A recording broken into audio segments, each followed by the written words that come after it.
একটি সাধারণ রক্তদান শিবির কিভাবে রাজনৈতিক ময়দানে রীতিমতো শোরগোল ফেলে দিতে পারে তার টাটকা উদাহরণ হয়ে রইল হাওড়ার বাঁকড়া। রবিবার 2রা অগাস্ট শ্রীরামপুর সাংগঠনিক জেলা সংখ্যালঘু সেলের উদ্যোগে এবং জেলা সংখ্যালঘু সেলের সভাপতি শেখ বসিরউদ্দিনের তত্ত্বাবধানে আয়োজিত ওই রক্তদান শিবিরে ভিড় হয়েছিল ভালোই। শতাধিক মানুষ স্বেচ্ছায় রক্তদান করে এই মহৎ অনুষ্ঠানে সামিল হয়েছিলেন।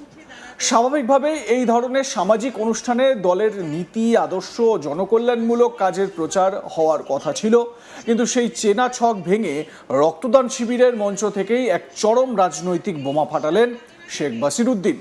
তিনি এমন এক বিস্ফোরক মন্তব্য করলেন যা শুধু হাওড়ার রাজনৈতিক মহলেই নয়, বরং গোটা রাজ্যের গেরুয়া শিবিরের অন্দরেও তীব্র চাঞ্চল্যের সৃষ্টি করেছে। তার এই মন্তব্য ঘিরে এখন রাজনৈতিক জলঘোলা শুরু হয়েছে বিভিন্ন মহলে। ঘটনার সূত্রপাত হয় যখন শেখ বসিরউদ্দিন তাঁর বক্তব্যে দলের বিস্তার এবং সদস্য সংগ্রহ অভিযান নিয়ে কথা বলছিলেন। সংবাদ মাধ্যমের সামনে তিনি একেবারে রাগঢাক না করেই স্পষ্ট ভাষায় জানিয়ে দেন, বিজেপিতে যদি লোক বাড়াতেই হয় তবে তা করতে হবে বাঁকড়ার মতো এলাকা থেকে। কিন্তু সেই লোক নেওয়ার ক্ষেত্রে তাঁর একটি অত্যন্ত কড়া এবং শর্তাধীন বার্তা ছিল। তিনি সাফ জানিয়ে দেন, দলীয় পরিধি বাড়ানোর জন্য তৃণমূল কংগ্রেসের কোনো নেতাকে দলে নেওয়া চলবে না। তৃণমূলের কোনো শীর্ষ বা মাঝারি স্তরের গদিধারী নেতাকে দলে নেওয়া নোংরা আবর্জনা হিসেবে পরিহার করতে হবে। তবে যদি দলীয় শক্তি বাড়াতে হয় তবে শুধুমাত্র তৃণমূলের নিচুতলা সাধারণ কর্মীদের দিকে হাত বাড়াতে হবে। সাধারণ কর্মীদের দলে টানলেই কেবল বিজেপির শক্তি বৃদ্ধি পাবে বলে তিনি মন্তব্য করেন। বসিরউদ্দিনের এই বক্তব্য সামনে আসতেই রাজ্য রাজনীতিতে এক নতুন বিতর্কের সূত্রপাত। বিরোধী শিবিরে থাকা তৃণমূল কংগ্রেস অবশ্য এই মন্তব্যকে খুব একটা গুরুত্ব দিতে নারাজ। তাদের দাবি এগুলো আসলে নিছক ফাঁকা আওয়াজ এবং সংগঠনহীন দলের রাজনৈতিক দেউলিয়াপনার বহিঃপ্রকাশ।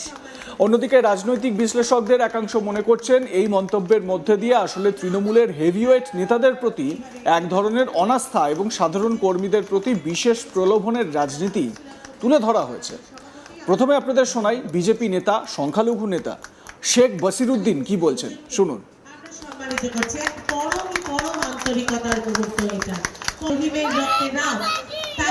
দীর্ঘদিন ধরে আমরা বিজেপি করছি, কিন্তু সবসময় আমার পাশে বাঁকড়া মানুষ ছিল।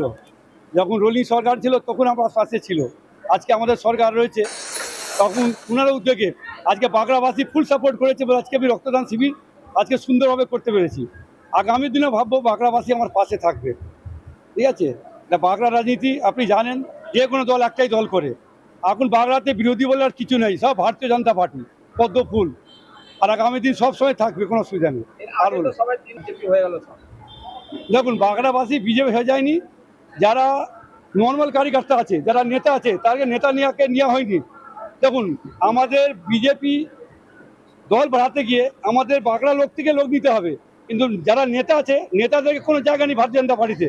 কিন্তু নর্মাল যারা আছে, যাদের সঙ্গে ছিল, যারা স্বইচ্ছা ভালো মানুষ, তাদের আমার কাছে আসছে। যারা কাজকর্তা তৃণমূলে তারা আপনাদের নেবেন, বাকি যারা দায়িত্বশীল ছিলেন তৃণমূলে তাদের নেবেন না? না, তাকে নেব না। 100 আছে আমাদের, আর বাড়তে পারে। হ্যাঁ, চিত্তরঞ্জন ব্যাংকে দিচ্ছি আমরা। রক্তদান শিবিরে শুধু শেখ বসিরউদ্দিন একা নন, উপস্থিত ছিলেন শ্রীরামপুর সাংগঠনিক জেলা সভাপতি সুমন ঘোষ, রাজ্য সেক্রেটারি রাহুল বড়ুয়া, সংখ্যালঘু সেলের রাজ্য সভাপতি আলী হোসেনের মতো একাধিক হেভিওয়েট ও বিশিষ্ট ব্যক্তিরা। প্রত্যেকেই নিজেদের বক্তব্যে রাজ্যের বর্তমান রাজনৈতিক পরিস্থিতি এবং শাসক দল ও তার আগের বাম জমানোর বিরুদ্ধে তীব্র আক্রমণ শানিয়েছেন। জেলা সভাপতি সুমন ঘোষ তাঁর বক্তব্যে সরাসরি বিগত দিনের সমস্ত শাসন ব্যবস্থার উপর আক্রমণ করেন। তিনি জোরালো ভাষায় দাবি করেন যে বিগত 34 বছরের বামফ্রন্ট সরকার এবং গত 15 বছর ধরে চলা বর্তমান তৃণমূল সরকার এ রাজ্যে কেবল দুর্নীতি, স্বজনপোষণ এবং লুটতরাজের রাজত্ব কায়েম করে গিয়েছে। এ রাজ্যে শিক্ষা, স্বাস্থ্য থেকে শুরু করে প্রতিটি ক্ষেত্রে দুর্নীতি এমন এক চরম পর্যায়ে পৌঁছেছে যে সাধারণ মানুষের পিঠ দেওয়ালে ঠেকে গিয়েছে। দুর্নীতিমুক্ত এক নতুন এবং সুস্থ রাজ্য গড়ে তোলাই নতুন বিজেপি সরকারের মূল লক্ষ্য বলে তিনি মন্তব্য করেন। বিজেপি জেলা সভাপতি সুমন ঘোষ কি বলছেন শোনাবো আপনাদের।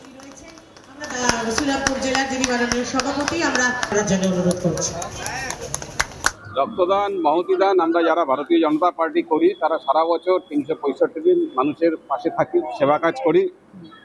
আমাদের যশস্বী প্রধানমন্ত্রী সেবা পক্ষকাল ঘোষণা করেছেন প্রতি বছরই। তো ওটা একটি প্রতীকী, কিন্তু আমরা 365 দিন মানুষের পাশে থাকি।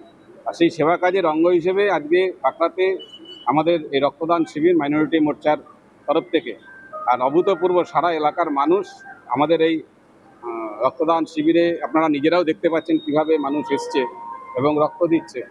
তো মা বোনেরাও ব্লাড দিচ্ছে। তো সামগ্রিকভাবে ভারতীয় জনতা পার্টি যে সামাজিক কাজ করে, আর তাতে সাধারণ মানুষ উৎসাহিত এবং আনন্দিত।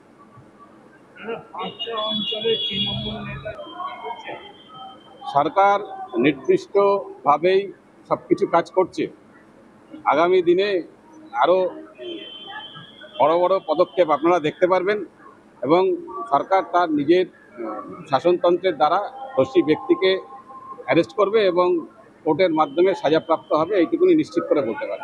পঞ্চায়েতগুলোতে ঠিকঠাক কাজ হচ্ছে না।